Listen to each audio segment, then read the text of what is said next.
Meu último cafezinho aqui de boa procedência, direto de Minas Gerais com vocês. Boa noite a toda a nossa comunidade do Mundo é um Moinho, programa inédito. Nosso último programa de 2023, já pensando em 2024. Sejam todos bem-vindos, todas bem-vindas. Vamos fazer aqui a nossa rodada final, fazer uma retrospectiva, um balanço dos principais movimentos geopolíticos, das relações internacionais, geopolíticos, geoeconômicos, da economia política internacional, das relações internacionais de 2023. Como o Brasil termina o ano, em termos de relações internacionais? E quais os principais movimentos do sistema mundo, da economia mundo, do sistema internacional? O que mais interessou nos grandes movimentos da estrutura do sistema internacional? Vamos passar por isso aqui, temos dois convidados muito especiais aqui, uma convidada que a gente quer trazer há muito tempo, a professora Flávia Loss, que vai estar conosco aqui hoje, comentando os principais acontecimentos na área internacional de 2023, e digamos, um amigo do Mundo é um Moinho, que já esteve aqui conosco, mais de uma vez, inclusive, sempre muito bem-vindo, a comunidade o aclama, é um colunista do Observatório de Geopolítica aqui do jornal GGN, e também tem novidades aqui, eu vou deixar ele contar a novidade, o nosso querido, estimado, nosso amigo do Mundo é um Moinho, Felipe Bueno. Daqui a pouco o André vai estar conosco aqui, o nosso produtor, e vai apresentá-los devidamente. Vou tomar meu último gole de café aqui e entrar no nosso editorial. Enquanto isso, dê o seu último like aí do ano, curta, compartilhe, para que assim o nosso programa tenha mais relevância no algoritmo e chegue a mais pessoas. Agradecer a toda a nossa comunidade. Olha, do ponto de vista estrutural, eu quero trazer aqui, como diria Samuel Pinheiro Guimarães, do ponto de vista, digamos, do centro do poder. Tem uns meus livrinhos aqui atrás, escritos sobre a política externa norte-americana, sobre o chamado poder americano, o poder global. Então, eu vou partir daqui a minha análise para tentar entender os grandes movimentos do mundo e chamar os nossos convidados e convidadas para debater. Do ponto de vista dos Estados Unidos, do grande poder global, da águia pousando, digamos assim, do poder americano, da hegemonia americana, enfim. Como é que os Estados Unidos olham a coisa aqui agora? Os Estados Unidos estão passando por 4 guerras.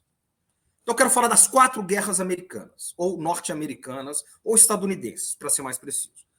As 4 guerras norte-americanas. 3 guerras externas e uma guerra interna, que é uma guerra civil e contra a imigração. Vocês estão acompanhando aí. Vou deixar essa para o final. A grande guerra norte-americana é a guerra pelo poder global, que é a guerra que nós abordamos aqui o ano todo. Talvez, seguramente, eu diria, nenhum espaço aqui do YouTube fez isso como nós fizemos. É a guerra contra a China. Estava aqui recapitulando com o André os programas nossos do ano inteiro, nós estamos fazendo um especial aí para janeiro. Ninguém tratou de economia política internacional, né? Trataram de temas fabulosamente, como nós não tocamos aqui. Mas no nosso espaço, dessa que é a principal guerra das relações internacionais, o principal conflito, que é a luta hegemônica pelo poder global. A tradição do sistema mundo, na tradição do que faz o Fiore aqui no Brasil, da economia política internacional, do que fez a vida toda a Maria da Conceição Tavares, Luiz Gonzaga Beluso, João Manuel Cardoso de Mello, do que faz o Nassif aqui. E toda essa escola. De como a economia política pensou, digamos, as relações internacionais, que a economia política, a economia é sempre política. Como pensou Smith, como pensou Ricardo, como pensou Marx, toda a economia é uma economia política. E a disputa do século XXI é a disputa entre Estados Unidos e China. Essa é a grande disputa. Todo mais está subordinado a isso.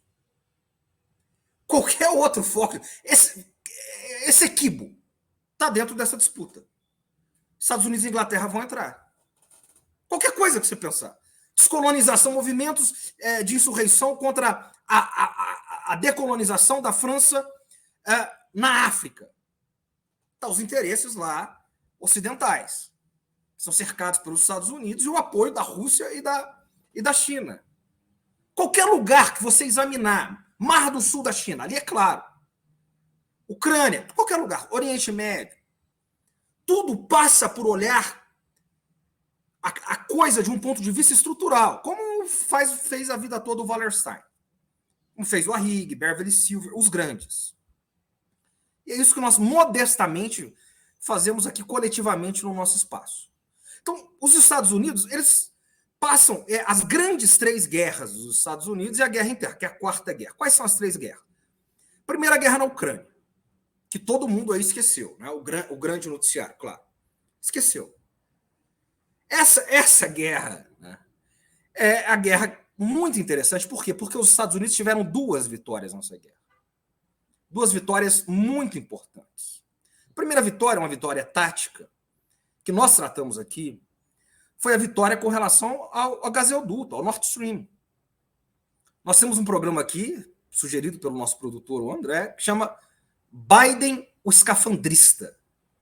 Trouxemos aqui a grande Luísa Vilela, correspondente internacional, e a Rose Martins, pesquisadora lá da UFRJ. Falamos do Biden escafandrista. Como o Nord Stream 2 foi saboteado. Essa é a vitória dos Estados Unidos na guerra da Ucrânia. Foi separar aquilo que era chamado de Ostpolitik durante a Guerra Fria, que é um encontro entre Rússia e Alemanha, que ligaria a Rússia e a Europa. Essa região da Eurásia, que é conhecida desde Spikeman, desde Mackinder, os grandes geopolíticos, como o Heartland, o coração do mundo, que é aquilo que ligaria mais ou menos Moscou a Berlim, Moscou e Pequim. Quem domina essa região domina o mundo. Essa é a teoria do Heartland, do coração do mundo. E isso foi acontecendo na aproximação que era feita durante digamos, a década e meia de governo Merkel, na aproximação com Putin, que se respeitavam muito, que tinham seus fiapos, seus desafetos. Né? Tem uma passagem curiosa, né? Que a Merkel falava russo, ela nasceu na Alemanha Oriental e fala russo, não falava enquanto governante. E o Putin fala alemão. E numa das conversas deles, a Merkel disse: olha, o dia mais feliz da minha vida foi quando caiu o muro de Berlim. E o Putin falou: esse foi o dia mais triste da minha vida. Então, isso mostra respeito. Quer dizer, o Putin respeita sim, né? Ele não respeita, digamos, vassalos, enfim.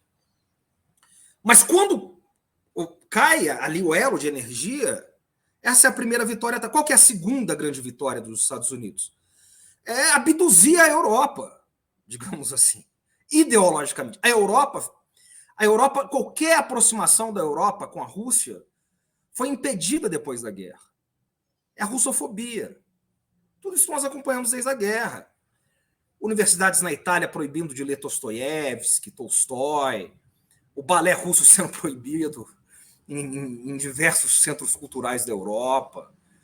A criminalização russa nos Estados Unidos e na Europa. Quer dizer, o isolamento europeu, a tentativa de isolamento, porque, na verdade, isso não aconteceu.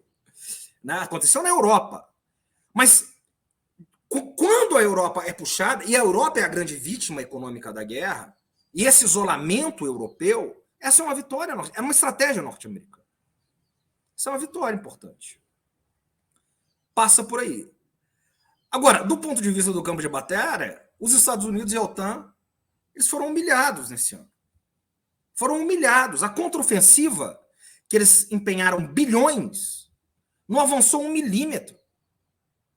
É uma contraofensiva ultrajante. Os territórios anexados no Donbass e no leste da Ucrânia foram consolidados. Eleições foram feitas, outras eleições estão marcadas. É um território que não volta mais. A menos que haja uma hecatombe, mas é um território russo. A guerra foi dominada pela Rússia. Nós fizemos um programa aqui, depois do texto do Mersheimer. Mersheimer declarou: a Rússia vencerá a guerra. O texto dele é esse. Trouxemos aqui o Tadeu Valadares, embaixador Tadeu Valadares, a cônsul Carolina Bernardes, um programa, digamos, sintomático. Então, é uma vitória russa. E não é uma vitória da Rússia contra a Ucrânia. É uma guerra de proxy, é uma proxy war. É uma guerra de procuração. A Rússia venceu essa guerra no campo de batalha. Está vencendo. E como disse o Merchan, ela venceu nos seus objetivos estratégicos. E ela venceu os Estados Unidos e 30 países. Os 30 países da OTAN. É uma derrota para o governo Biden, é uma derrota para o Ocidente, é uma derrota para a Europa. Um país sozinho está vencendo 30. É uma desmoralização. A cena desse ano, que resume isso, é o senhor Zelensky, o comediante Zelensky, com aquele moletom patético dele, saindo da Argentina de Milei, indo pedir dinheiro na Casa Branca, pedir 63 bi, com B de bola, bilhões, com B, como diz o Ciro Gomes lá para o Constantino, com B de bola, 63 bilhões, e conseguiu um cheque de 200 milhões. Na guerra, isso não é nada, é troco, é dinheiro de pinga. A Segunda Guerra é a guerra no Oriente Médio, é a guerra, massacre em Gaza e na Cisjordânia. Nós estamos vendo os resultados aí. Aí sim os Estados Unidos, com seu aliado inexorável, Israel, vai dizer Biden, o jovem senador Biden, no vídeo que se viralizou, se não existisse Israel, era preciso criá-lo. Era preciso forjá-lo.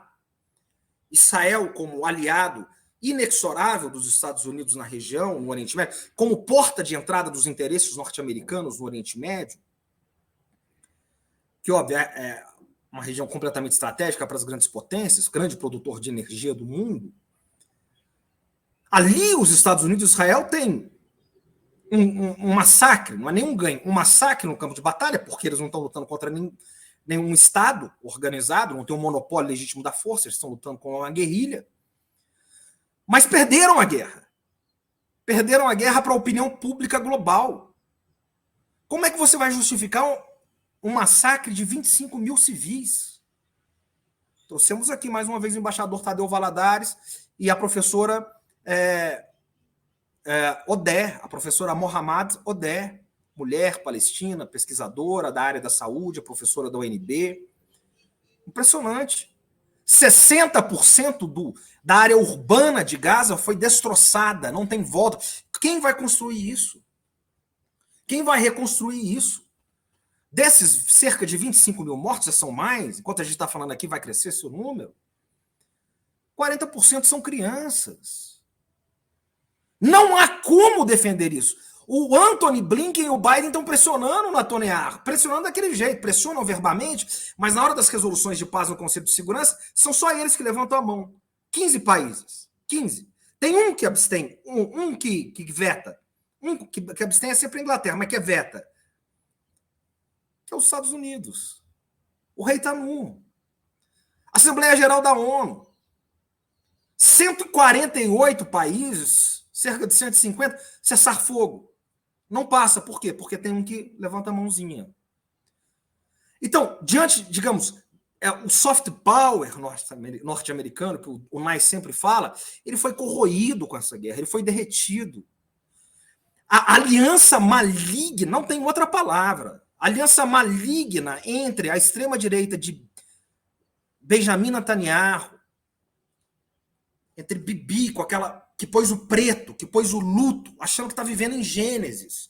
Quando vem a última praga, que Moisés anuncia a última praga do Egito, que é a morte das crianças, a morte do primogênito, e vem o preto, e vem o negro, a noite de sombra. Ele acha que é o espírito da morte. E ele diz, não vou parar, não vamos parar, não vamos parar. A aliança maligna entre Benjamin Netanyahu e esse governo aí, norte-americano, é uma máquina satânica, é um moinho satânico, para usar o Poloni, de moer gente. Isso é uma desmoralização. Então, é a Segunda Guerra. A guerra contra a China é uma guerra de longa duração. A guerra pelo século XX foi o século nosso, dizem os americanos, e o século XXI tem que ser o segundo século. Eles tratam como o segundo século americano. É uma guerra difícil para eles. Enfim. E, por último, eles têm a guerra civil interna. Veja o que está acontecendo agora na migração. Como eles tratam os migrantes como inimigos.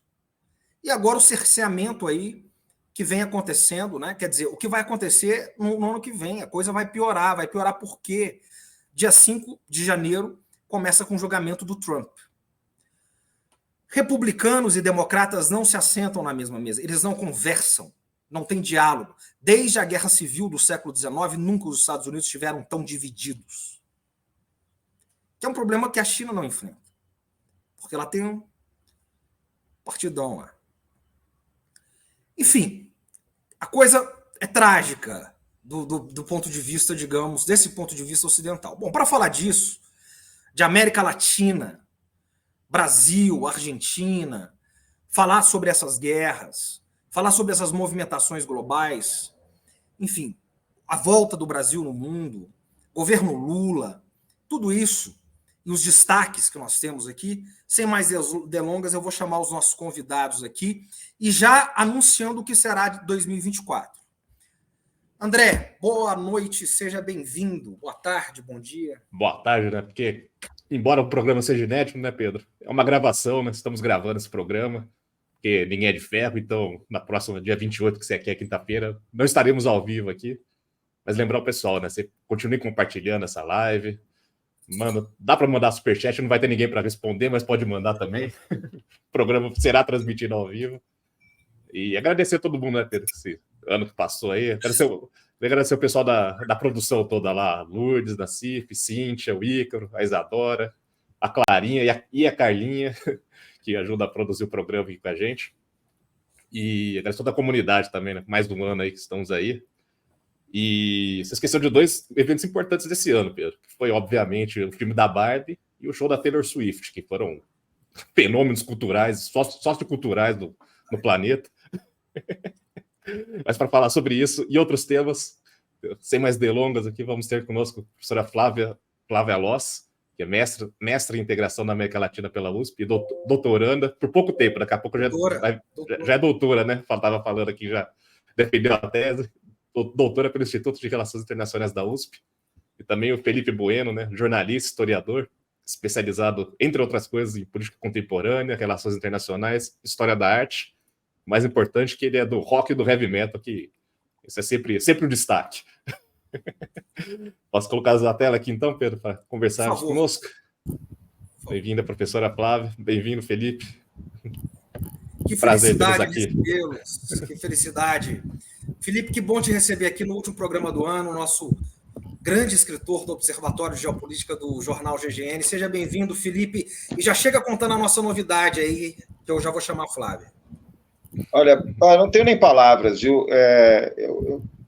Eu quero dizer o seguinte, primeiro um abraço para você, professora, prazer, ainda virtual, a segunda vez que a gente participa de um debate. André também, um grande abraço, parabéns pela camisa. O André é sempre o mais bem vestido de todos, né? Mas uma coisa que eu queria falar antes de mais nada é que, antes de você citar o meu nome na apresentação, você colocou tantos adjetivos que eu quase levantei e fui embora, porque eu falei, não sou eu, né? Deve ser outra pessoa, né? E professora Flávia, se prepara, porque o professor Pedro preparou uma armadilha para a gente, porque ele falou assim, ó, você que está assistindo vai sair daqui sabendo tudo que vai acontecer em 2024. Eu não sei de nada. Se a professora sabe, fica com ela, então, essa carga para carregar nas costas. Mas eu sabe que eu não sei vender minhas coisas, né? Eu sou um homem de humanas, eu não sou um homem de negócios, né, professor André? Mas eu tenho esse humilde lançamento aqui, de outubro, o meu livro Quase 50, evidentemente não tem nada a ver com a idade, né? Porque eu sou muito jovem, vocês sabem, né? Mas são quase 50 pequenos ensaios, pequenas crônicas, enfim, pequenas pensatas que eu andei cometendo aí sobre o Brasil, sobre a nossa visão do mundo lá fora, a nossa visão do mundo aqui dentro, né? Enfim, falando um pouco sobre cultura, soft power, que é uma coisa que eu adoro abordar na minha coluna no Observatório, no GGN. Então, está aqui as ordens de vocês, né? Com autógrafo real ou virtual, aí depende, a gente conversa depois, fora do ar. Bela capa, hein, Felipe? Mostra direitinho a capa pra gente, é onde a gente pode achar, né? Por onde a gente compra, pá. Olha que capa bonita, hein? Que ilustração. Muito obrigado, porque a foto fui eu que tirei, tá? A foto fui eu que tirei. E o pior, né? A contracapa, a foto também fui eu que tirei. Olha só, se tem alguma coisa boa no liberalismo, né? É que você pode fazer 100% o que você quiser da sua vida em determinadas áreas, né? E esse livro é totalmente by myself. Ele está disponível na Amazon, tanto em versão virtual como em versão física. Depois quem está vendo aqui embaixo o meu Instagram, né? O @f_bueno, tem os links lá no Instagram, quem se interessar. Fantástico. O Felipe, ele é eu diria, um erudito. Quem acompanha as crônicas dele, as colunas dele aqui no GGN, sabe, no jornal GGN, e tem uma matéria especial sobre esse livro no jornal GGN, depois dá para encontrar aí. O André depois vai colocar o link para a gente aí, para a gente ter acesso ao livro. Felipe, você enriquece muito aqui o nosso espaço, viu? É maravilhoso te ter aqui. Flavinha, muito obrigado. Seja bem-vinda. Como a gente foi atrás da Flávia? Estava mais fácil falar aqui com o Putin, com o Papa, do que achar a Flávia, porque por um motivo, né, razoável, eu diria, para dizer o mínimo. Flávia, você está com cara de quem defendeu uma tese de doutorado esse ano, é isso mesmo? Conta para gente. Boa tarde, pessoal. Eu queria agradecer muito o convite, parabenizar o professor Felipe também pelo livro, pelo lançamento. Eu vou querer o meu com autógrafo, não vai ser digitalizado. E estou muito feliz de estar aqui. Até eu estava conversando com o professor Pedro, ele deu uma definição muito legal aqui desse espaço, que é o Clube da Esquina das Relações Internacionais. Então, fiquei muito feliz com o convite de participar. E, olha, não foi culpa minha as outras vezes que eu não consegui. Como o professor Pedro sabe, eu estava terminando o doutorado, saindo de um burnout agora, né, gente? Porque vocês sabem como essa fase da vida é, né? Mas estou muito feliz por ter terminado isso e terminar comemorando aqui com vocês, estando aqui nesse encontro. Obrigada mais uma vez pelo convite. E outra coisa, até o professor Felipe disse, né, que a gente vai desvendar, vai trazer respostas. Eu vim para confundir, para trazer mais perguntas. Porque depois desse editorial do professor Pedro sobre tudo que está acontecendo no mundo, no cenário internacional, quem tiver uma resposta definitiva está mentindo, né? Não sei se vocês concordam, porque, olha, muito confuso, muito difícil. Era muito mais fácil no tempo da Guerra Fria, né, gente, entender o que estava acontecendo. Agora, esse pós-Guerra Fria avançado, né, do século XXI, de fato, a gente precisa cada vez mais das ferramentas de RI para compreender o mínimo, para conseguir se localizar nessa loucura toda. Mas, mais uma vez, obrigada, é um prazer estar aqui com vocês. Maravilhosa. O mundo é um moinho, né, Flavinha? Felipe, qual que é o seu destaque, seus destaques aí de 2023, do ponto de vista internacional? Eu traria dois destaques. O primeiro você sabe muito bem, né, professor, é um tema muito caro, e desde 96 eu acompanho em loco, indo para lá sempre, é a Argentina, né? Não tem como a gente, num programa de relações internacionais, não falar do nosso vizinho mais importante, mais amado e mais odiado. Eu fico só com a parte de amar, eu sei que tem gente que odeia, mas enfim, é da boca para fora, né? E vale para a Argentina, e vale também para o meu outro destaque, que é mais ou menos na linha do que você falou sobre o massacre de Israel, né? Vale também para a questão da Ucrânia, da Rússia, vale também para tudo que está acontecendo nos Estados Unidos, que, como disse a professora Flávia, estamos aqui para fazer perguntas socraticamente, né? Mas essas perguntas nós estamos fazendo já há bastante tempo, tá? Quem estiver nos assistindo agora e quiser puxar, como a gente diz no jornalismo, puxar a capivara, assim, né, de todo mundo, e olhar os nossos textos no Observatório, de março, de abril, de maio, de junho, né? Pegando especificamente o tema da Argentina, esse recado já estava sendo dado. Eu estive lá em abril, a gente conversou bastante, né, professor? Eu escrevi alguns textos sobre o que eu estava vendo lá, e uma coisa que me chamou a atenção, lendo a imprensa local, e conversando com muitas pessoas, é que estava mais fácil, a lista de pessoas que não queriam se candidatar, entre governo e oposição, era maior que a lista de possíveis candidatos e candidatas à presidência da República, tamanho o problema que era se colocar como vitrine, né, se colocar como vidraça, melhor dizendo, né, sendo presidente da Argentina. Aí aparece um louco com um verniz neoliberal, né, alguns termos paulo-guedianos, né, e acaba conquistando uma boa parte da população argentina, e nisso os jovens têm culpa também, é preciso dizer, né? A gente fala muito que os jovens são o futuro da nação, das nações, mas os jovens, né, em boa parte entraram nessa onda neoliberalista do Javier Milei. Então, esse primeiro ponto é a Argentina. O que é que vai acontecer? Na linha de o que vai acontecer em 2024, eu acho que esse é um ponto muito importante, porque nos interessa muito, né, como país cabeça, ou países cabeça do Mercosul, esse etéreo, né, bloco econômico e político chamado Mercosul, que não aparece nunca de verdade. Então, para nós brasileiros é muito importante entender o que vai acontecer com a Argentina. Existe um disco do Tata Cedron, que é um disco maravilhoso. Os tangos que ele canta são escritos por um sujeito que eu não sei se o pessoal que está assistindo aqui conhece, que é o tal do Julio Cortázar, né? Ele resolve escrever umas letras de tango, e o Tata Cedron, ele faz a música, canta, interpreta essas letras do Julio Cortázar, e acho que é a primeira, inclusive, ele diz que em Buenos Aires sempre é meia-noite. Então, nós estamos vivendo uma grande meia-noite em Buenos Aires, né? Lembrando de tudo que aconteceu nos últimos 100 anos, e dá para pensar no seguinte também, né? Perto do que acontece na Argentina, desde a consolidação do país como unidade territorial, a nossa história é até mais ou menos razoável, né? Porque lá foram 5 ou 6 golpes de Estado nos últimos 100 anos, né? Sem falar na última ditadura, que foi asquerosa, foi terrível, foi horrorosa, né? A de 76 a 83, incluindo Malvinas e tudo mais. Então, esse é o primeiro destaque. E o segundo destaque é a tragédia que está acontecendo, infelizmente, e eu entendo que vai acontecer ainda por muito tempo, né? Quando você falava no seu editorial, professor, não pude deixar de me lembrar do grande Fernando Brodel, né? E da questão dos tempos, né? Das durações, da curta, da média e da longa duração.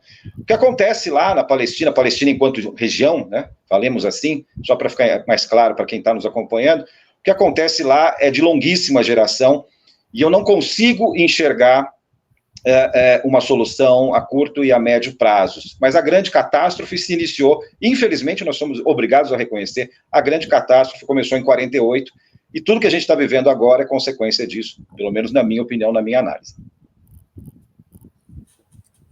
Grande Felipe. Flavinha, quais são seus destaques, professora?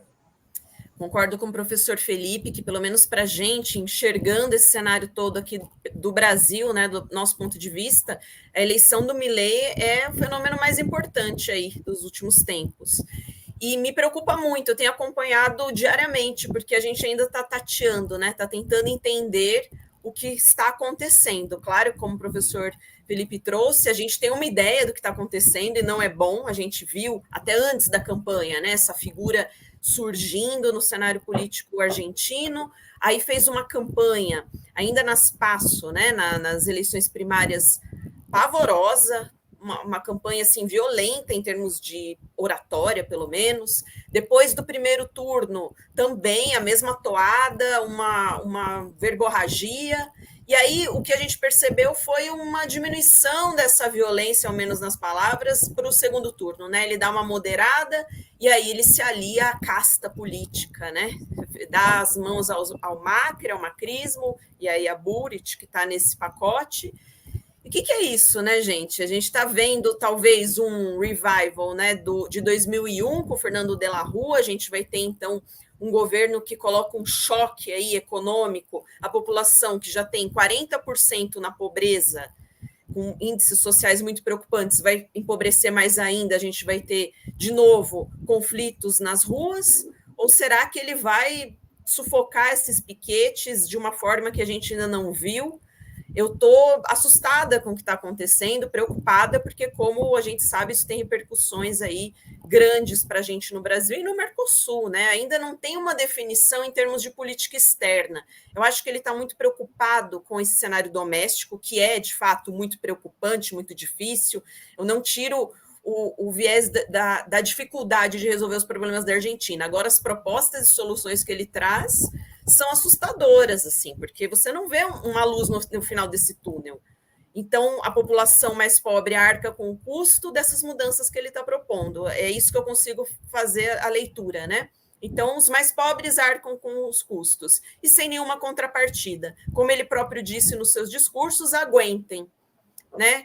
Até alguns jornalistas depois complementaram, não sei se vocês viram essa semana, diminuam as refeições, né? População mais pobre, façam uma refeição, dê uma refeição para o seu filho, para as crianças antes de dormir, porque daí elas dormem tranquilamente, e aí durante o dia a gente vai vendo como manejar. Então é muito assustador, né? Escutar esse tipo de discurso sendo normalizado na imprensa argentina, em parte dela, e normalizando como uma coisa totalmente comum, né? Alguns vão ficar sem Netflix e alguns sem uma refeição por dia, uma a menos.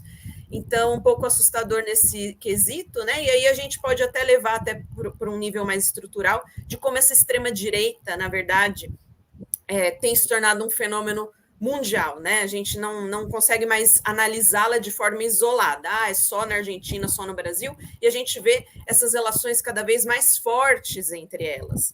Claro, agora que se tornou governo, a gente não sabe como se essas mãos vão continuar aí ajudando. Mas durante a campanha, o alinhamento de discurso, o alinhamento até de estratégia de campanha, teve forte apoio do governo Bolsonaro, do ex-governo, né, do antigo governo Bolsonaro, mas enfim, vocês viram as trocas, né, de viagens, de presente, de visitas.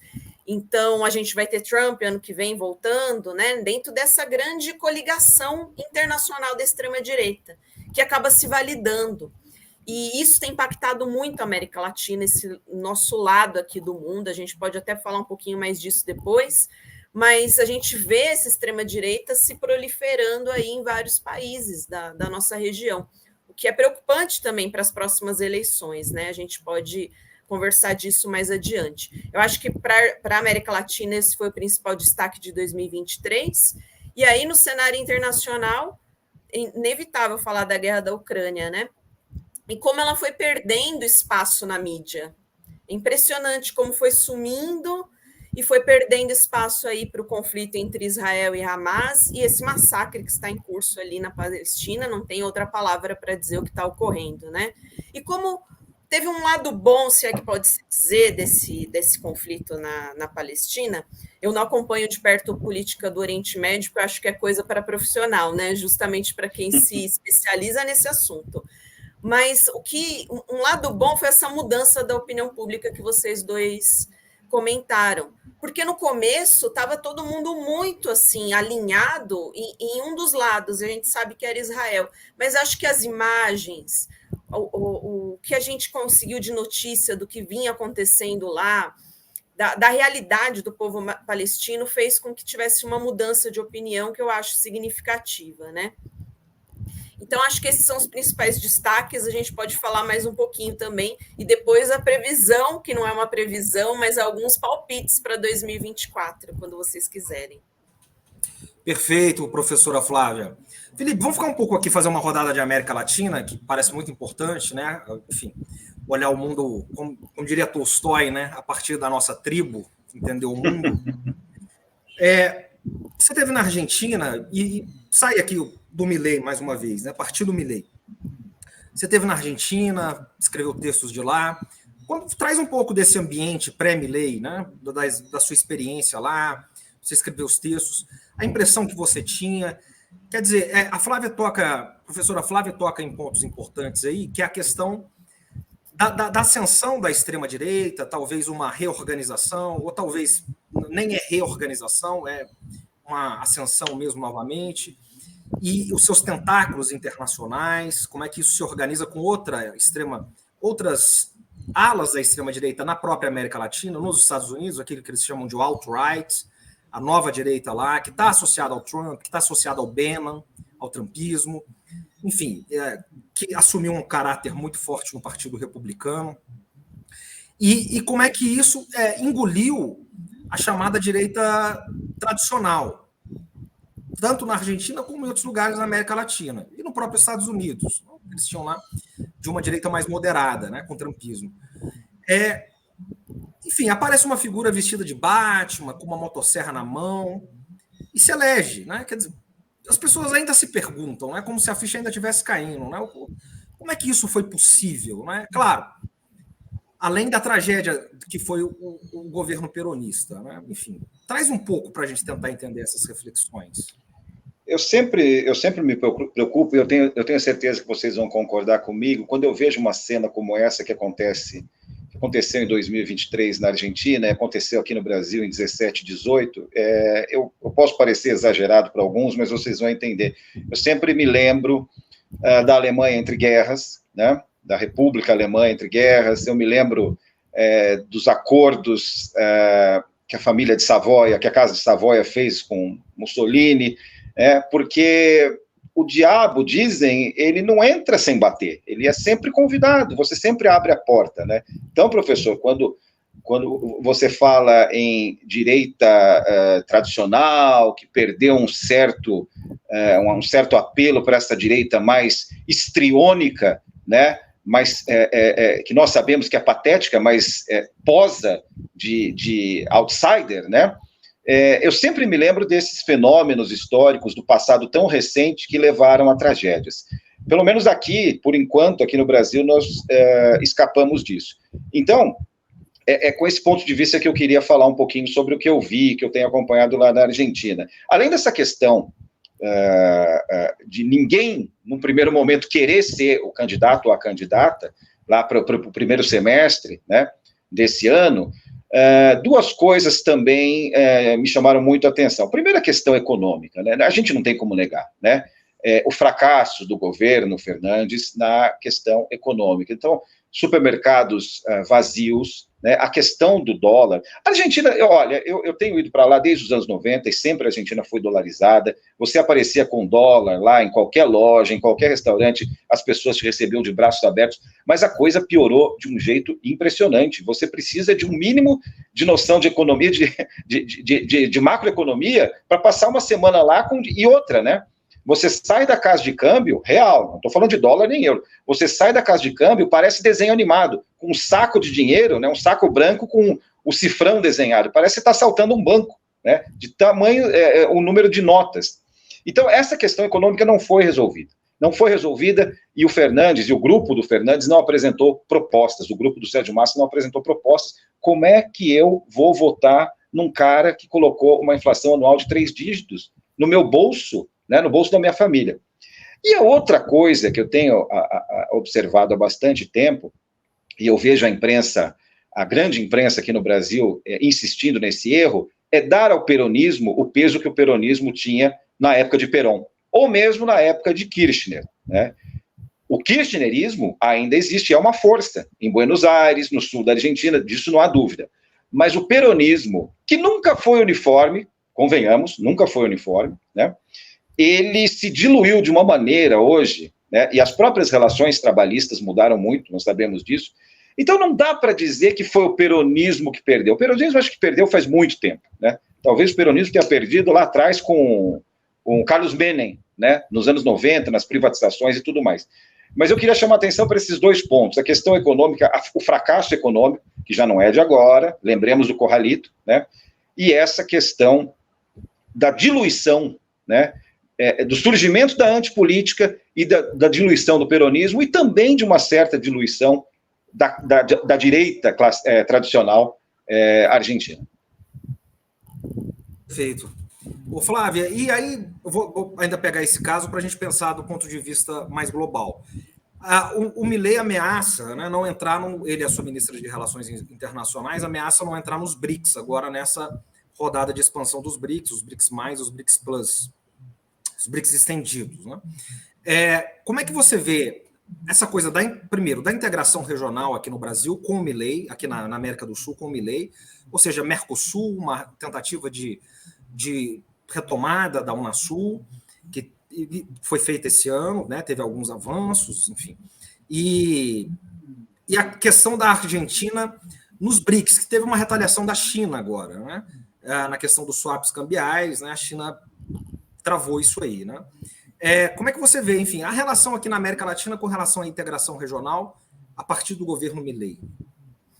Bom, ele não é nenhum entusiasta do Mercosul, ele falou bem mal do Mercosul, que ia tirar a Argentina do bloco, né, durante a campanha, e aí, de novo, enquanto candidato, ele estava com essa retórica bem agressiva. Quando ele vai para o segundo turno, muda de novo, é um camaleão da política, né?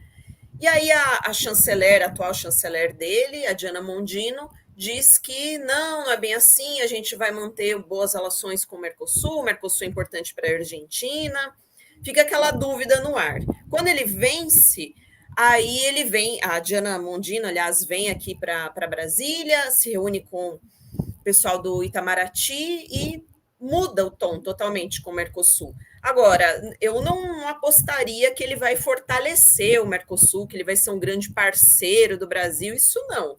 Talvez por motivos muito pragmáticos ele vá mantendo o bloco, porque também dá trabalho sair, né? Dá trabalho desamarrar tudo que já está ali junto, com todos os seus defeitos. O Mercosul é importante para os 4 países membros e é muito importante para os 2 que têm o maior parque industrial, sofrendo um processo de desindustrialização, Brasil e Argentina. Mas aos trancos e barrancos está lá vendendo, né? Trocando mercadoria.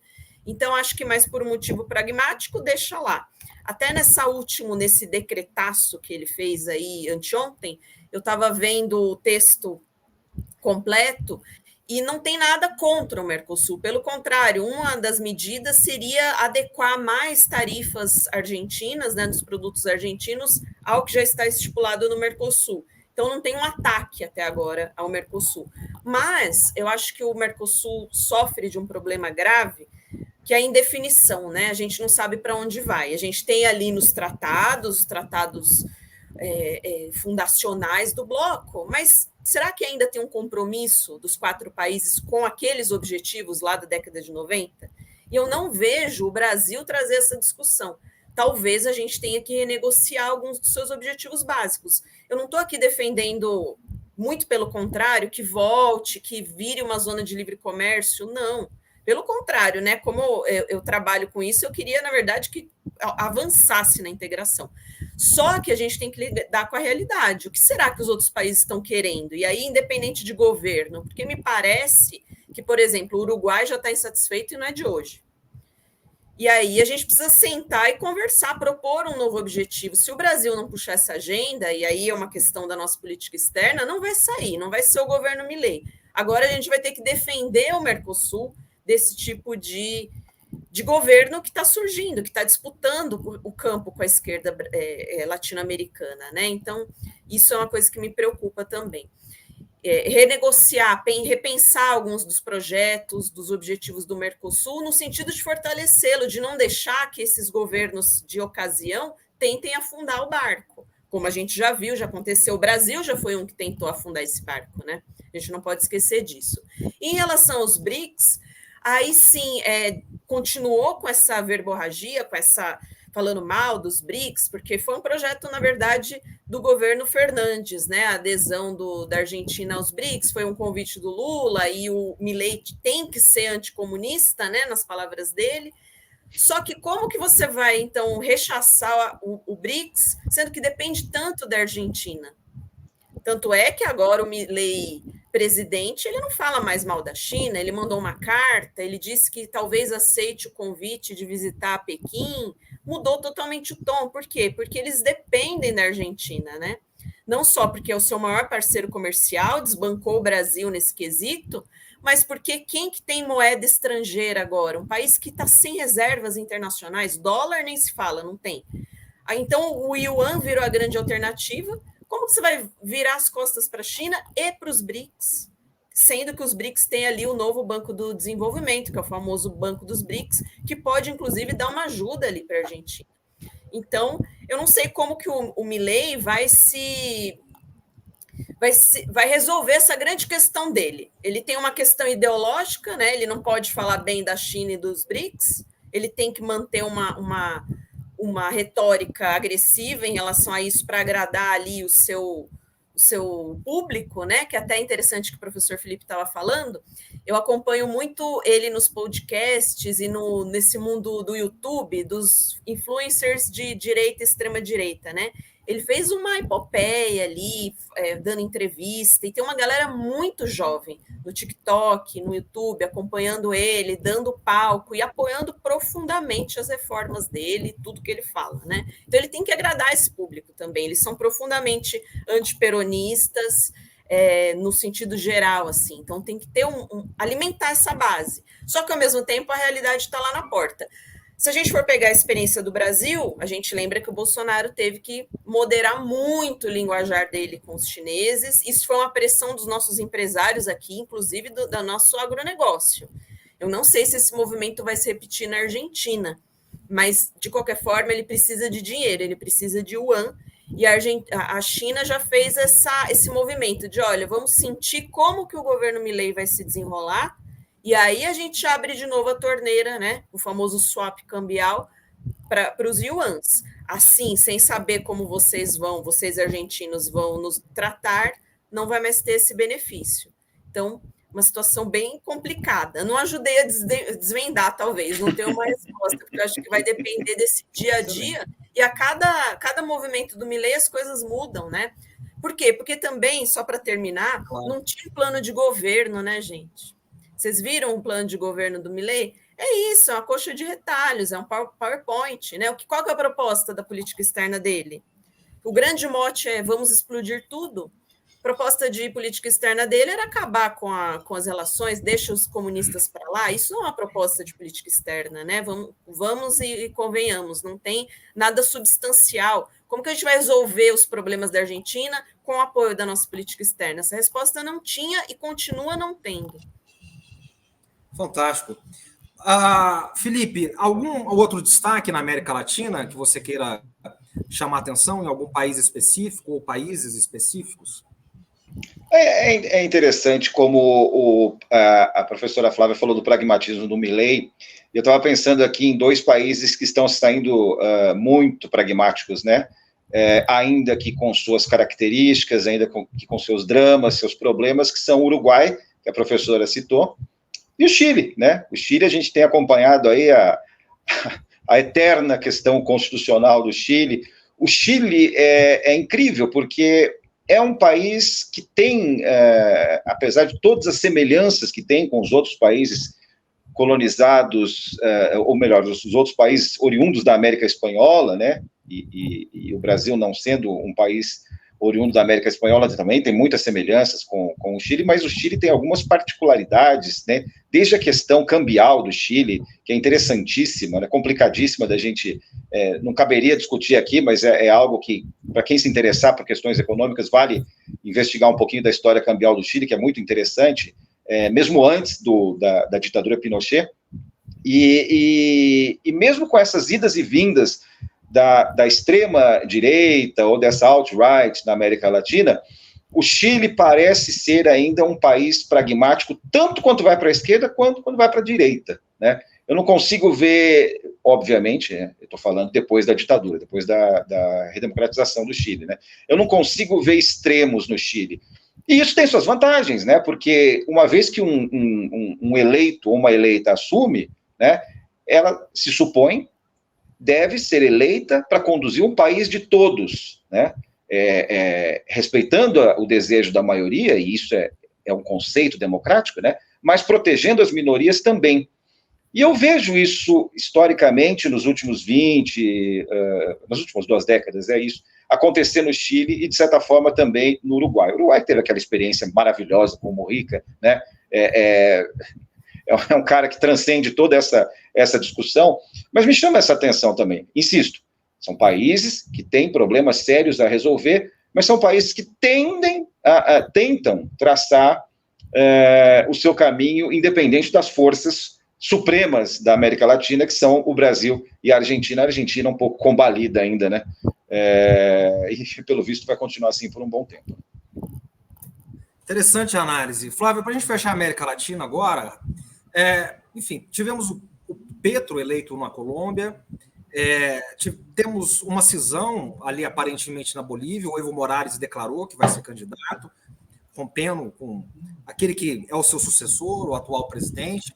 No Paraguai, um presidente também novo, né, que foi eleito agora, um presidente jovem, também um presidente interessante, que apresenta algumas coisas, alguns elementos interessantes, do Partido Colorado, tradicional, e que tem uma relação interessante com o Brasil, com o presidente Lula. Bom, a Venezuela continua a mesma, né? Digamos assim, talvez eleições no ano que vem, né? Talvez eleições no ano que vem. Algum destaque da América Latina? Ou seja, tem alguma coisa da América Latina que a gente não pode deixar de falar aqui para passar o ano? Enquanto vocês estavam falando, professor Felipe, eu estava pensando no Equador, né? Mas por quê? Porque a gente está vivendo um momento tão difícil para a esquerda latino-americana e eu não sei, a gente está falando de pragmatismo, o quanto os partidos, no geral, estão percebendo e se reinventando diante dessa nova direita. A minha sensação é que a gente está dormindo no ponto, né? Um pouquinho ali. Você citou, professor Pedro, o Evo Morales, né? Que é uma pessoa. Eu estudei a política externa dele no mestrado. E ele foi um presidente assim que mudou de fato a Bolívia. É inegável o que ele fez, e com todos os problemas e defeitos que ele tem também. Mas assim, eu acho que a mudança que ele promoveu no seu próprio país é impressionante. Mas, por exemplo, ele já avisou que para o Arce, né, expulsou o Arce, o Luiz Arce, do MAS, do Movimento ao Socialismo, que é o partido deles, e já disse que vai concorrer em 2025. Eu não sei o quanto o Evo percebe a mudança também que a América do Sul, principalmente, passou, a ascensão dessa nova direita, quanto ele está preso naquela onda rosa, né? Que é uma onda mesmo, né? O quanto esses expoentes da esquerda aqui latino-americana ainda estão vivendo aquele momento que já passou. E quem falou isso não sou só eu, né? O próprio Rafael Correia, do Equador. Por isso que eu comecei a pensar no Equador. Ele deu uma entrevista esse ano, vocês devem ter acompanhado para a Folha de São Paulo. Eu não concordo com tudo que ele falou, ele foi um pouco pesado aí, né? Mas ele disse, resumindo, uma coisa que eu achei muito interessante. Olha, a pauta que as pessoas querem ouvir não é a que a gente está propondo, a gente, enquanto campo progressista, né? A gente está falando muito de identidade de gênero. Nesse ponto eu não concordo, acho que a gente tem que continuar debatendo, discutindo, mas eu concordo com ele de que a gente não está falando, por exemplo, de segurança. E o Evo, o Lula, vários, né? A gente pode pegar dos nossos expoentes aqui, não estão falando disso. Não falam do principal problema. Por que eu voltei para o Equador? Não só porque o próprio ex-presidente reconheceu isso, mas vocês viram o que aconteceu com o Fernando Villavicencio, né? Agora você tem, que foi o candidato assassinado, né, nas eleições de lá, a Luísa Gonzalez, que era candidata correísta, perdeu as eleições, você tem uma pessoa de direita tradicional, né, o Daniel Noboa agora comandando o país. E o que você tem ali de questão de segurança que jogou o eleitorado para o Daniel Noboa, né, para os braços dele? Cartéis mexicanos atuando ali no Equador, tomaram conta do país praticamente nessa questão de segurança. E aí, quando que a esquerda vai discutir esse assunto? Quando que vai propor? Quando vai perceber esse novo cenário e fazer uma disputa aí de campanha eleitoral com a nova direita? A direita tem resposta pronta. Já tem resposta para tudo isso. Olha o Milei, ele tem resposta para tudo. O Massa não tinha resposta, né? Ele falava... Enfim, você procurava... A gente entende o que o Massa queria dizer, mas será que era o suficiente para dar uma resposta para a população? Enquanto essa nova direita tem respostas rápidas e prontas para todos os problemas. Chegam nas eleições, vencem, convencem as pessoas. Olha o que aconteceu no Brasil, né? Respostas prontas que convencem a população e batendo muito no problema de segurança. Claro que o Brasil, de longe, primeiro a Venezuela, mas depois o Brasil, são os dois problemas que mais... os dois países que mais têm problema com segurança pública, com violência extrema entre a sua população. Então, mas os outros também estão começando a ter. Você não falava de violência no Equador 15 anos atrás. Isso está aumentando. O Peru é outro país que está vivendo ondas de violência. Então, isso vai arrastando o eleitorado para buscar respostas. E quem que está dando essas respostas? Não somos nós, né? Então, me preocupa um pouco esse cenário de repetir uma onda rosa que já passou, já acabou, temos que partir para outra e a gente ainda não conseguiu achar esse caminho, né? Não sei se vocês concordam com isso, mas me assusta. E até no Brasil a gente vive um pouquinho disso, né? As pessoas querem uma solução. Vocês conversam com pessoas que são bolsonaristas, as preocupações de muitas delas são válidas, porque você está sendo assaltado, você está passando por uma violência. Qual que é a resposta que o nosso campo dá? Né? Então, eu acho que agora uma questão que era antes brasileira se espalhou aqui para a América do Sul e a gente não tem uma alternativa, né, programática, de programa de governo para responder. Até anotei aqui para não esquecer, o Mujica é uma pessoa que eu acho muito pragmática também. Ele poderia dar uma resposta boa para esse problema novo, né? E engraçado que ele é o mais velho dessa turminha da Onda Rosa, né, dos presidentes, e eu considero ele o mais atualizado. Ele percebe esses movimentos muito bem, e muito antenado, e dando respostas dentro do campo dele, mas propondo coisas, talvez a gente tenha que reinventar, porque a extrema-direita, essa nova direita, chamem como quiserem, né, a alt-right que se espalhou pelo mundo, está super antenada, está lá no TikTok falando com os jovens, né?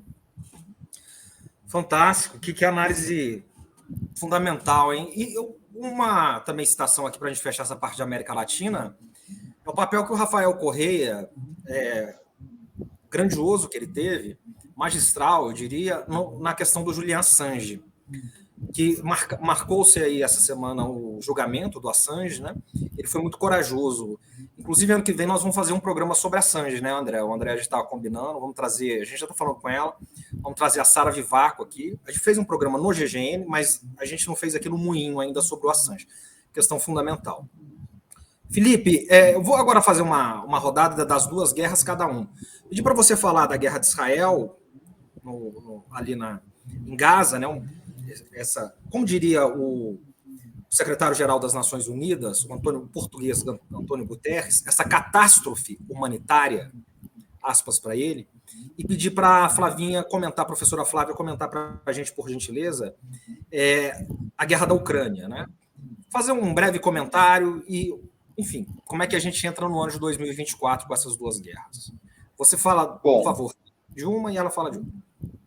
Tá, eu vou falar rapidamente, porque acho que a essência, até tinha colocado na minha primeira colocação, dessa tragédia, dessa guerra de narrativas horrorosa, impingida por Israel, pelo governo de extrema-direita de Israel, Bibi. Bibi hoje é uma caricatura do que ele um dia foi como líder, né, de uma parte da população, do eleitorado israelense. Mas eu vou fazer um desafio aqui, eu vou fazer dois desafios, um vai ser agora e o outro vai ser no encerramento do programa. Tanto você, professor Pedro, como a professora Flávia, né, falaram sobre a questão da opinião pública global que rapidamente se voltou, em boa parte, contra Israel, contra Bibi, contra o governo de Israel. Acho que o desafio, que não é uma resposta que eu vou dar, nem a professora, nem você, nem o André, mas é um desafio para 2024. Já estou me antecipando aqui num dos meus semiprognósticos. Até que ponto, né, tem valor real de mudança no curto prazo essa opinião pública global que está mudando? Porque, assim, é muito bonito ver a Champs-Élysées, é muito bonito ver as Ramblas, é muito bonito ver a Avenida Paulista, com centenas de pessoas protestando contra as atrocidades cometidas por Israel. Mas essas pessoas não importam para parlamentos, não importam para gabinetes com ar-condicionado, não importam para congressos, né? Então, a minha pergunta, eu sou um cara um pouco, o professor já me conhece de longa data, um pouco cético / pessimista, né? Eu sou um seguidor de Diógenes, né? O cínico. Mas, enfim, então, até que ponto, ou quanto mais nós precisamos andar na conquista dessa opinião pública global, para que essa opinião pública global, né, seguindo o que Aristóteles propôs lá atrás, transforme de potência a ato, né? restrições sérias ao que Israel está fazendo, né? Não sei de que maneira, mas para mim esse é um dos grandes desafios de 2024, né? E isso vai um pouco naquilo que a professora Flávia falou sobre a questão da esquerda, que lá atrás, quando éramos jovens, né, nós ainda ouvíamos, na esquerda festiva, aqui em São Paulo, na Vila Madalena, tomando cerveja de copo americano e tudo mais. O que essa esquerda fez? Essa esquerda ajudou a construir o mundo, mas depois dormiu em cima dele, aqui no Brasil e em outros lugares também, né? Então, para transformar em pragmatismo no bom sentido, né, o que é que falta fazer no caso de Israel e da violência que Israel tem cometido contra os palestinos? Para mim, esse é o ponto-chave.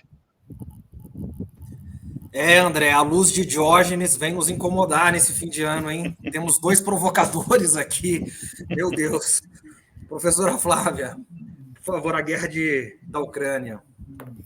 Não, eu só queria, antes de começar, a falar que essa questão, né, de como levar essa opinião pública para um nível além, né? Porque domesticamente fazer algo e para um nível internacional. A gente precisava muito discutir isso mais a fundo nas RIs também. A gente não fala tanto disso. Tem poucos trabalhos que exploram, porque são 2 níveis, né, de atuação dessa opinião pública dentro de democracias e pouco é falado. Acho super interessante esse ponto que o professor trouxe. E sobre a guerra da Ucrânia, eu fico impressionada como, inclusive na Europa, se vocês acompanharem os principais jornais europeus, virou um assunto morno, né? Um assunto chato, um assunto que moveu tanto as paixões deles, né? De novo, eles se pintaram com as cores da Ucrânia e agora, beleza, né? Então é assim mesmo. Parece que o enorme risco que a Rússia de Putin representava está ali dormindo, está controlado, e a gente vai aqui enrolando o Zelensky, né? Até o professor Pedro abriu no editorial falando disso. Não vamos mais despejar dinheiro, a opinião pública, e voltando para essa questão, cansada do assunto, né? E europeu, com relação a dinheiro, né, ao orçamento, eles têm uma questão com isso. Então, quanto mais tempo essa guerra se alongue, mais dinheiro eles estão colocando, o único ponto que incomoda é esse, né? Quanto estamos despejando nessa guerra, que a Ucrânia não tem chance de vencer. O professor Pedro até falou, alguns já vão dizer que perdeu para a Rússia, e realmente você não vê uma luz no fim do túnel do ponto de vista dos ucranianos, que querem recuperar o território, né? Eu acho, a minha aposta é essa, que daqui a algum tempo, conforme as coisas continuem nesse ritmo, os europeus vão falar, olha, o que foi perdido, bola para frente. Não sei, aqui é um prognóstico, já uma tentativa, porque não acho que vai conseguir recuperar, me parece mesmo uma encruzilhada aí, que eles se meteram e não estão conseguindo resolver. Uma coisa que eu queria trazer sobre a guerra da Ucrânia é que recentemente a União Europeia deu início às negociações para que a Ucrânia entre no bloco, né? E eu penso que isso também é mais uma tentativa de colocar em banho-maria toda essa situação, porque são várias etapas para que um país, de fato, ingresse na União Europeia. E pode levar mais de 10 anos, a depender do candidato. Pensando que é um candidato em guerra, um candidato que tem pouca capacidade de, inclusive, se adequar às normas da União Europeia, inclusive, aí é um ponto sensível, né? A Ucrânia tem uma dificuldade em se consolidar como uma boa democracia, uma democracia de qualidade. Isso antes do Zelensky. E é algo que não tem compatibilidade com a União Europeia. Isso pouco se discute, porque agora a ideia é sempre apoiar a Ucrânia, né? Mas eu queria saber como que a União Europeia vai resolver esse problema. Então, eu achei que foi mais uma situação, olha, eu coloco aqui em banho-maria, vocês estão participando, são candidatos agora a entrar no nosso bloco, mas, no fundo, isso quer dizer muito pouco, porque esse processo vai depender da União Europeia, da boa vontade e desse ajuste de legislação, política monetária, uma série de coisas, inclusive de normas da democracia, que eu não sei o quanto o Zelensky está disposto a mexer, e quanto vai conseguir, porque não é um país com uma tradição democrática muito forte. Pelo contrário, sempre beirou o autoritarismo também. E a gente já viu no que deu a Hungria do Orbán, né? Todo o mal-estar. Porque é isso, expandiu o bloco, mas nem todo mundo está alinhado, né, com os princípios que a União Europeia diz seguir. Eu acho interessante acompanhar também nos próximos anos aí, em 2024, como vai ficar essa situação. Se eles vão tentar acelerar esse processo, e aí eles correm o risco de ter um novo Orbán daqui a algum tempo dentro do bloco, causando, como a gente diz, né, indo contra os princípios do próprio bloco, ou se eles vão arrastar essa situação, mas pelo menos a Ucrânia tem esse status, né, porque na verdade é um status que é conferido de candidato à entrada no bloco. Isso talvez fortaleça, é um soft power, né, frente à Rússia. O quanto Vladimir Putin se importa com isso é que eu não sei. Acredito que muito pouco, porque você não faz parte do orçamento, você não tem nenhuma participação efetiva enquanto candidato, né? Seria mais uma ameaça em relação à Rússia de Vladimir Putin, mas não acho que vai ter o mesmo efeito. Enquanto isso, a gente continua nessa guerra de trincheira, nessa guerra que não avança e com os outros problemas mundiais passando ao largo, né? Como sempre acontece, inclusive os nossos aqui na América Latina, né? Fantástico. Eu vou pedir para vocês fazerem uma rodada e a gente vai já caminhar para o final sobre a Ásia, né? Eurásia, sobre China, os interesses da China na América Latina, na América do Sul, o próprio BRICS 11, as novas rotas da seda, né? A Bolívia entrou nas novas rotas da seda, a Argentina, se fala muito lá, né, Felipe, sobre a Argentina, você criou essa coisa, né? Os swaps cambiais que estão sendo realizados, ou seja, passar ao largo do dólar, comercializar em moedas locais, usando a moeda chinesa e as respectivas moedas nacionais de vários países, inclusive aqui na América Latina, na América do Sul. A Venezuela entrou no Cinturão e Rota, né? A iniciativa Cinturão e Rota, a Belt and Road. A Venezuela entrou, o Uruguai entrou, a Argentina entrou, a Bolívia, eu disse aqui. E, enfim, são cerca de 20 países da América Latina, mais de 20 países da América Latina toda. E aqui na América do Sul, países importantes. O Brasil não entrou, mas o Brasil está nos BRICS, né? E a Argentina vive esse impasse, né? De entrar ou não, talvez entrar com perfil baixo no começo e depois não.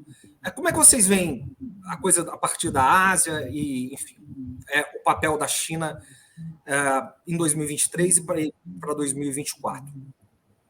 Olha, se a gente estivesse num tribunal, aqui numa corte, eu ia usar aquela expressão, voto com o relator, né? Porque o seu editorial, professor Pedro, tem uma coisa que você falou no seu editorial que é essencial, né? Hoje em dia, não dá para falar de Estados Unidos em termos de política externa sem falar da China, e vice-versa. Então, como o ponto de vista agora é a China, ou melhor, a Ásia, mas a China, primeiramente, não dá para falar da China sem falar nos Estados Unidos. E eu vejo, ainda considerando, obviamente, a gente está aqui naquele devaneio que você nos obrigou a fazer, né? Eu e a professora Flávia somos cobaias aqui, eu estou denunciando aqui ao vivo não, gravado, né? Que ele nos obrigou a fazer prognóstico sobre 2024, mas vamos lá. Então, eu vejo, né, ainda um caminho muito mais possível, apesar de uma ou outra turbulência econômica mundial, muito mais possível de consolidação do papel da China, né, economicamente falando, nas relações internacionais, ao mesmo tempo que eu vejo a manutenção dessa instabilidade nos Estados Unidos, a instabilidade que tem razões externas e especialmente razões internas. Eu vejo o Partido Republicano como um grande causador dessa tragédia interna, dessa divisão que vai acontecendo nos Estados Unidos, e, como você bem colocou, professor, que é inaudita, né? Acho que a gente tem que buscar referências lá na Guerra Civil mesmo, de situação de um país tão dividido. E na Guerra Civil, você sabia que o rumo ia ser a guerra mesmo, né? Naquela época, só podia terminar em guerra. Vamos imaginar, né, que quem controla as instituições americanas não vai permitir que uma segunda guerra civil se dê no século XXI e 2024. Imagino que, nossa, né, isso está longe de acontecer. Então, de alguma forma, eles vão ter que resolver esse impasse. E considerando as eleições próximas, considerando a popularidade do Biden e o que ele tem feito, né, eu vejo muita turbulência do lado dos Estados Unidos. O que, por visão invertida da coisa, né, dialeticamente falando, me faz imaginar um caminho muito mais consolidado para a China ampliar ou pelo menos manter as suas posições estratégicas. Fantástico. Flávio, então eu já vou pegar a linha aqui do Bueno. Fala para a gente da China e já coloca o problema dos Estados Unidos no ano que vem, o problema interno, né, das eleições. Como é que você vê essa questão, né, a volta do Trump, a não volta do Trump, essa divisão, o Trump liderando as pesquisas hoje, tanto do ponto de vista do colégio eleitoral, como do ponto de vista dos swing states, né, dos estados pêndulos. Ele lidera em todos os estados pêndulos hoje. Ele lidera no colégio eleitoral. E também tem esse cerco, né, esse cerco a ele, dele poder se tornar aí inelegível. Então, e a questão Biden, né, que o Bueno toca bem aí, né, o desgaste do Biden, né, da figura do Biden, do próprio governo. Como é que você vê China e Estados Unidos aí? Já vou colocar os dois juntos aí.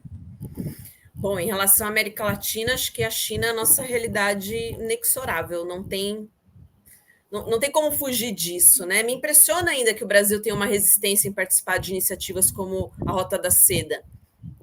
Eu acho que a gente deveria sim participar, deveria ter esse debate dentro da nossa política externa com força, porque se a gente tem alguma pretensão ainda, e temos, né, de ser uma liderança aqui na América do Sul, a gente não pode esquecer da China, que também disputa esse espaço e tem conseguido, inclusive, ganhar mais a simpatia dos vizinhos. Então, talvez seja mais inteligente para o Brasil fazer essa parceria aqui junto com o Brasil, com os nossos vizinhos na América do Sul, talvez até fortaleça a nossa posição, pensando também alto aqui em relação ao futuro, como a gente propôs.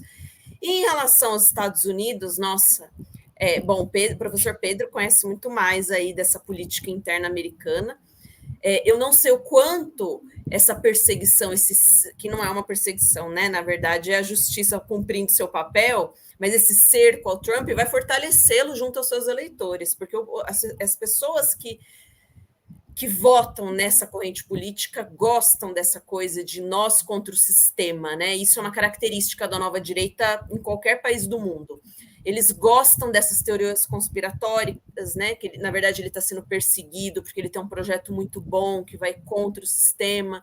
Então talvez isso dê uma força enorme para ele junto ao seu eleitorado. Não sei como será. E, assim, o governo Biden me passa uma impressão de ter sido um governo tão insosso que agora vai repercutir ainda mais nas próximas eleições. Quem for o candidato, acho que ele vai tentar a reeleição, né, professor Pedro? O Biden vai tentar, né? Ele já confirmou. Eu não sei se ele tem... Na verdade, ele disse o seguinte, desculpa, então. Ele falou, eu só serei candidato se o Trump for candidato, porque eu precisa de mim para derrotá-lo. É uma declaração que ele deu, mas tudo indica que é isso mesmo, que ele vai ser o candidato. Olha, me faz rir também, porque é o contrário, acho que ele tinha que dar chance para alguém que possa, então, de fato, combater o Trump, porque se ele não for inelegível, se ele participar, tudo indica que ele leva.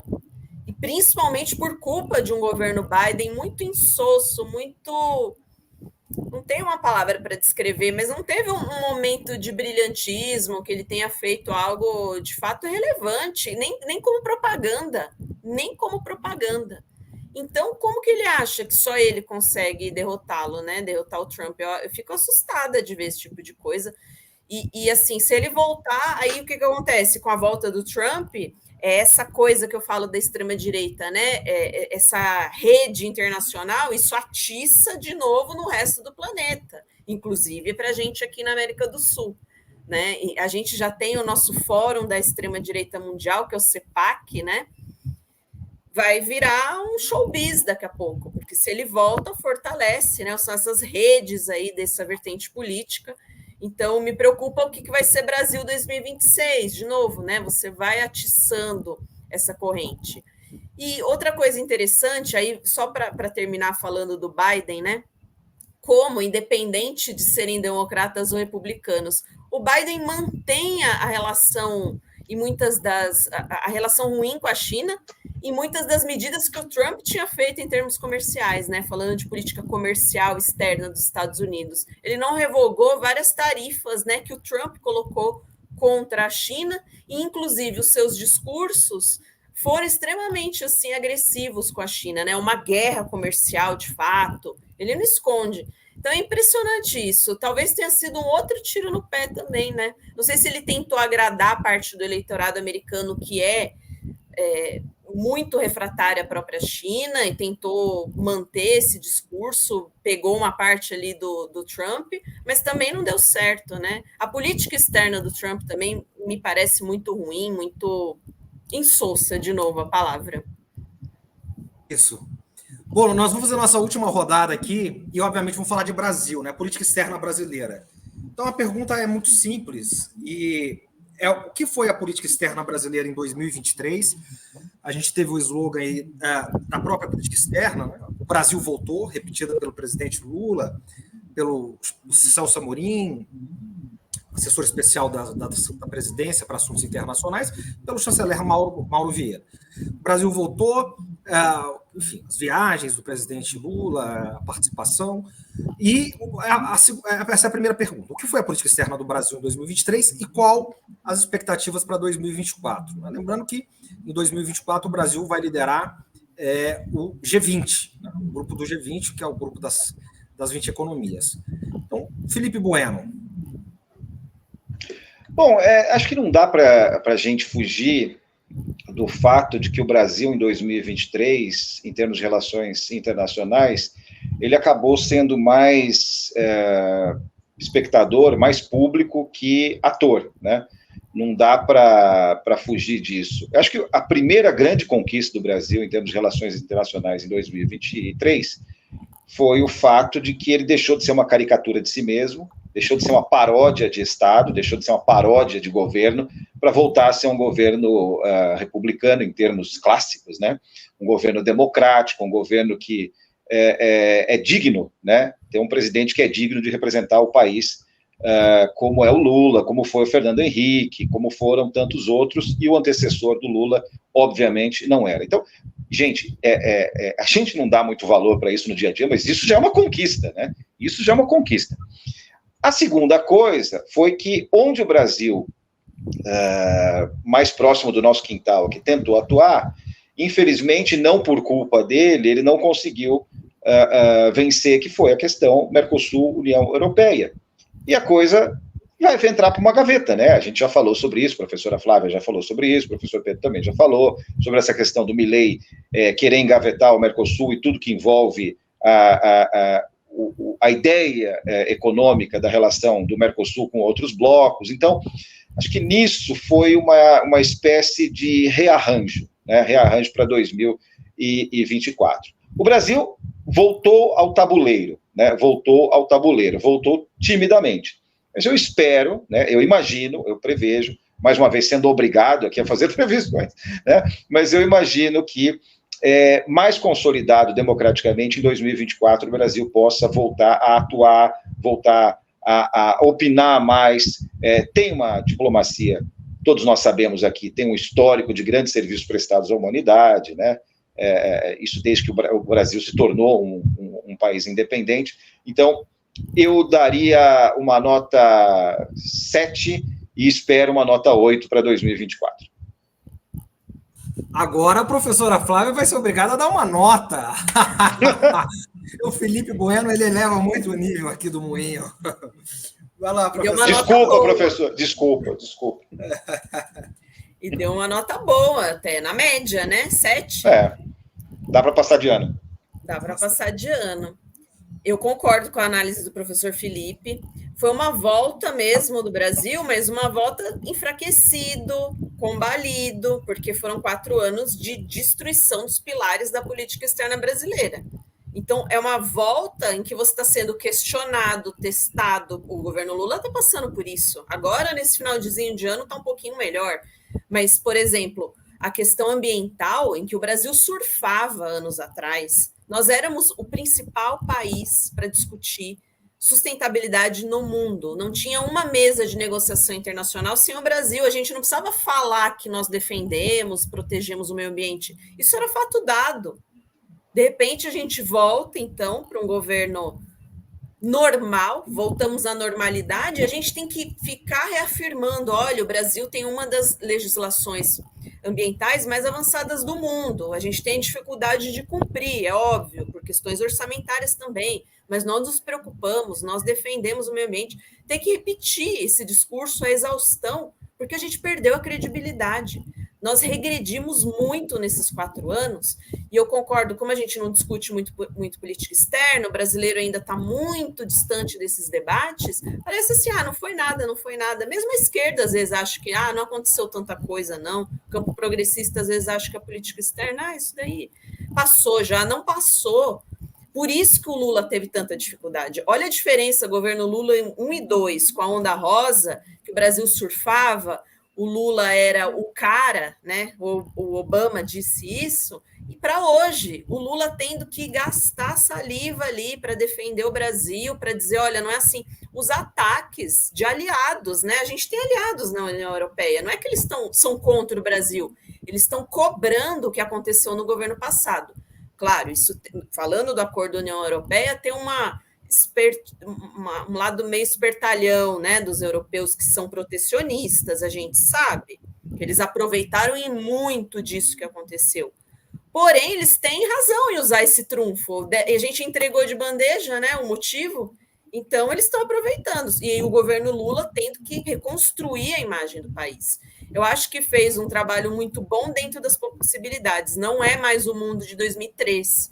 Eu acho que o presidente Lula mesmo, no começo do ano, deu umas derrapadas por não ter entendido totalmente isso, né?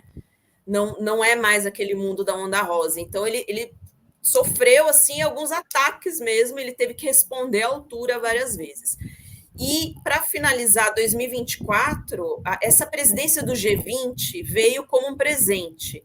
Tem que ser muito bem aproveitada essa oportunidade do Brasil brilhar, não pode sair nada de errado, tem que ser uma gestão perfeita.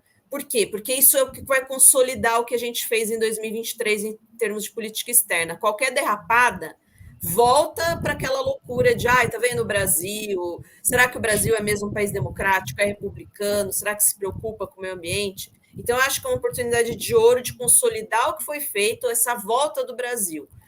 E acho que tem que dar muito destaque, inclusive, internamente, usar essas coisas boas que acontecem na política externa para alimentar o público interno, né, gente? Já está na hora de aprender também, né, a fazer isso de uma maneira profissional. Olha, o Brasil está tendo vitórias lá fora, mas para isso, claro, a gente vai contar com a expertise do Itamaraty, mas precisa ter uma liderança muito forte aí do governo mesmo e do Lula à frente disso, sem dúvida.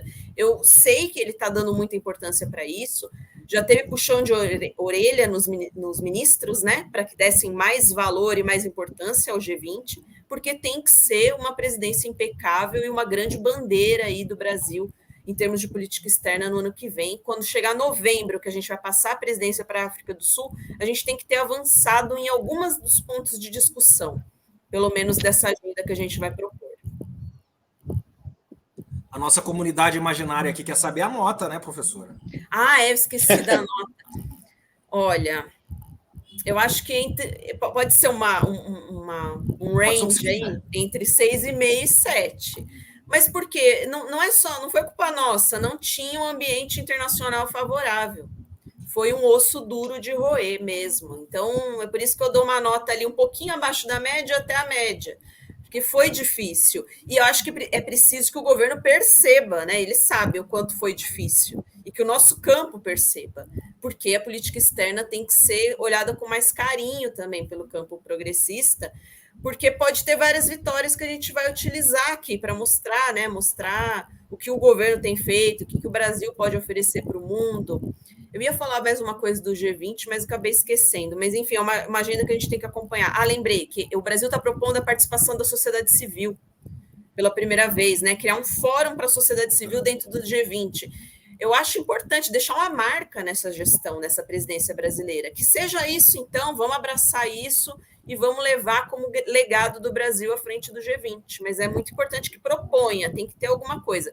Não vai resolver os problemas do G20, que são gravíssimos, reforma da governança financeira global, não vai, mas que deixe ali a sua marquinha da presidência brasileira. Fantástico. André, e aí, o que você achou? Achou os professores exigentes aí? Qual que é a sua nota, André? Seu destaque global aí, para a gente caminhar para o final. Na minha nota? Pensei nisso. Nossa, seu destaque. Olha, acho que para o Lula eu dou uma nota mais alta. Talvez para o Brasil, no geral, talvez eu fique aí no 7, 7,5. Mas para o Lula eu dou um 9zinho, vai. Tá exigente aqui em comunidade imaginária. A sala toda passou, mas o Lula sempre tem um destaquezinho maior, né? Aquela em Paris ali, quando ele fala, tudo isso dá um... Ele é diferenciado. O presidente merece uma estrelinha, então, né? Merece uma estrelinha. O melhor aluno da classe. E a sua nota, Pedro? Faltou a sua, né? Eu acho que eu não vou me comprometer, não, Flávio. Agora fala dos outros agora. Acho que é melhor. É que foi dada a nota aí. Acho que ao longo do ano, assim, nos editoriais aqui, a gente entregou os avanços e tal. É difícil. Nota, assim, é difícil. Mas acho que teve avanços importantes, né? Vocês falaram aí, importante. A gestão passada foi um desastre, né? A gestão passada foi 0, né?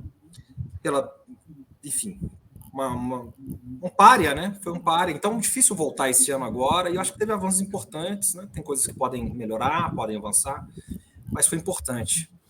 Ô Bueno, a gente tem um quadro aqui que você conhece, que é o nosso quadro final, que vai ser um pouquinho diferente daquele que você conhece, que o André já fez ali no começo, que é o destaque cultural do ano, cultural / esportivo.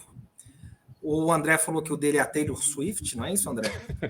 Que foi o destaque cultural dele. E o filme da Barbie, E o filme da Barbie. E uma indicação, né? Digamos, é um quadro de soft power, né? E uma indicação que você tem para o pessoal aí em 2024, além do seu livro que você vai mostrar novamente. A gente pede, portanto, professora Flávia, o que foi o grande destaque cultural, enfim, do mundo cultural, esportivo e tal, e uma indicação literária, um livro, uma música, uma série que você particularmente assistiu e gostou, e que você indica aí para o pessoal em 2024, para a nossa comunidade aqui sedenta de cultura e de saber. Isso aqui é praticamente uma casa do saber, viu, professora? Então, o pessoal tá certo. Gosta. Vamos começar com o André? Começa, André, ou com o Felipe? Eu posso até começar. Eu quero ouvir mais sobre a Taylor Swift. Vamos lá. Vai lá. Eu nem sei quem é essa mulher, mas enfim, vamos lá. Nem eu também. Que isso. Eu só sei que durante um mês aí ela não parou de... Um mês não, umas 2 semanas não saía do noticiário brasileiro com o show dela. Não, mas minha dica, essa só, em homenagem ao Felipe, toca aqui com a camisa da banda aqui. Tem aqui o CD da Trans-Siberian Orchestra e da mente brilhante que produziu esse aqui, do Savatage, do John Oliva. Quando eu faço uma dica cultural aqui, geralmente a pessoa pode até não gostar muito, não saber o que eu tô falando, mas como tem o Felipe Bueno na curadoria, ele vai dar o positivo dele, porque isso aqui é fantástico, viu? A mente por trás aqui, o John Oliva, dessas duas entidades aqui do rock e heavy metal. Ele tem aquilo que o Brolese sempre falava, Pedro, o Felipe Bueno também da história da arte, ele tem a melancolia. Ele passou por coisas na vida dele que ele sempre criou em cima disso, das dores da vida dele. É o último romântico. É ótimo. Fantástico. E já fica o meu destaque para 2024, porque ele vai lançar o último CD dele, reuniu a banda toda, o último CD que essa Savatage lançou foi em 2001.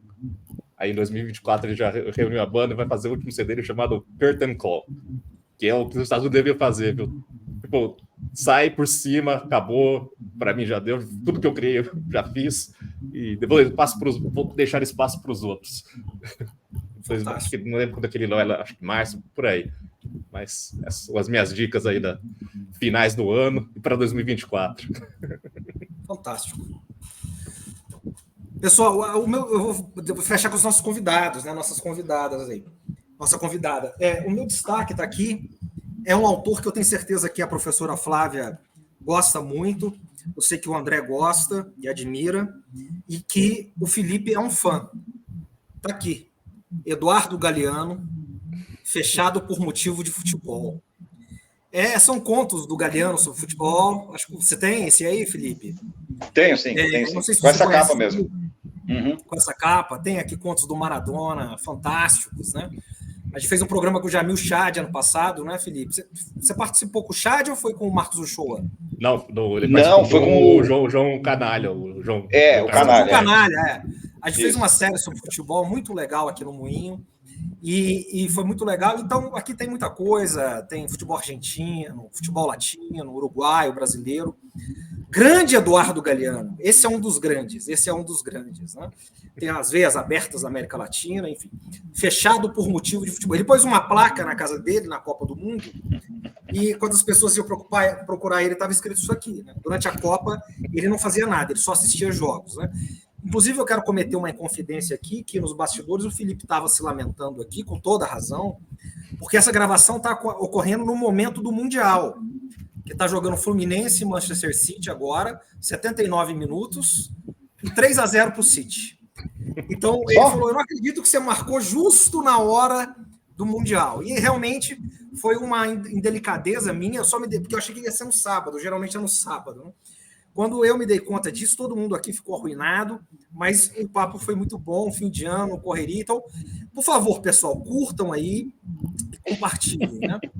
E, por fim, né? Então, esse aqui é a minha indicação, junto com o livro do Bueno, né? Que, enfim, eu conheço já uma parte dele, que ele vai reiterar aí.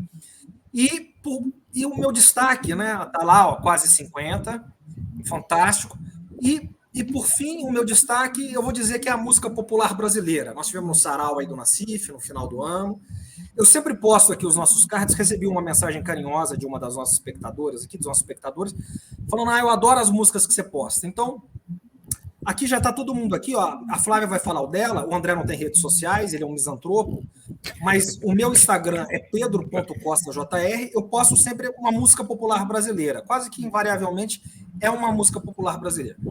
E o Felipe Bueno está lá, @F_Bueno. Qual que é o seu, Flavinha? É o @Flávia Loz Araújo, tudo junto, Loz com 2 S. Aí, do jeito que está aí, Flávia Loz Araújo. @Flávia Loz Araújo. Então, você segue lá.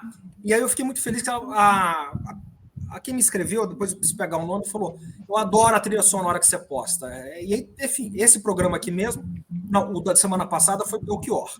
E aí vai, né? Então, fica aí meu destaque para a música popular brasileira, especialmente para a grande Gal, a diva Gal que nós perdemos esse ano. Então, fica a homenagem a Gal aí. A Betânia está aqui do lado. Felipe Bueno, seu destaque, sua dica. Vamos lá. Já que eu sabia que a gente ia falar muito de Argentina, e é um tema que eu amo, eu peguei um livro que eu li 2 vezes. Eu li pela primeira vez em português, e aí uma das vezes que eu fui para lá, eu achei e comprei o original para ler, para ver se era tudo aquilo mesmo. Fiquei mais apaixonado ainda, que é esse livro do Tomás Eloy Martínez, El Cantor de Tango. Recomendo, é um romance no qual um pesquisador ele vai atrás do santo graal do tango argentino, que é um cantor que ninguém conhece. É como se fosse, para quem conhece a história do blues, né? A história do Robert Johnson, que ninguém sabe se ele vendeu de verdade a alma para o diabo, que ele morreu numa encruzilhada. Então, esse pesquisador vai atrás de pegadas, né, desse cantor de tango, e ele acaba recontando a história de Buenos Aires e da Argentina.